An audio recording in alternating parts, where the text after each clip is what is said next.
Ukraine का एक दिन में 500 रूसी फौजी हलाक और जख्मी करने का दावा। यूक्रेन ने दावा किया है कि उसके अफवाज ने गुज़श्ता 24 घंटों के दौरान मशरकी शहर बाखमूत में लड़ाई के दौरान 500 से ज़ायद रूसी फौजियों को हलाक और जख्मी किया।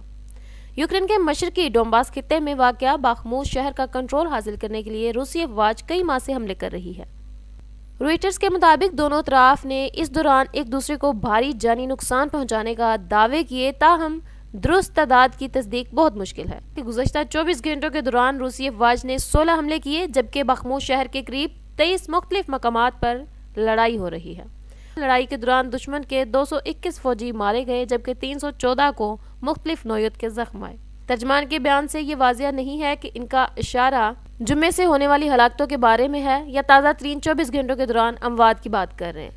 यूक्रेन के सदर व्लादिमीर ज़ेलेंस्की के एक मशीर ने जुम्मे को कहा था उनकी अफवाज ने बाखमूत में जंग जारी रखने का फैसला किया है, क्योंकि वहां रूसी अफवाज की बेहतरीन यूनिट्स को भारी नुकसान पहुंच रहा है। जंग के बाद लाख यूक्रेनी बेघर हो चुके हैं। मॉस्को का कहना है बाखमूत पर कब्जा यूक्रेन के दफा में एक बड़ी दरार डालने जैसा होगा, जिसके बाद मशरकी हिस्से डोंबास के इंडस्ट्रियल इलाके को मुकम्मल तौर पर हासिल किया जा सकेगा, जो एक बड़ा हदफ है। गुज़श्ता 22 फरवरी में यूक्रेन पर रूस के हमले के बाद दसियों हज़ार अफराद मारे जा चुके हैं, दसियों लाख बेघर हुए, जबकि यूक्रेन के बड़े शहर और देहात खंडरात में बदल चुके हैं।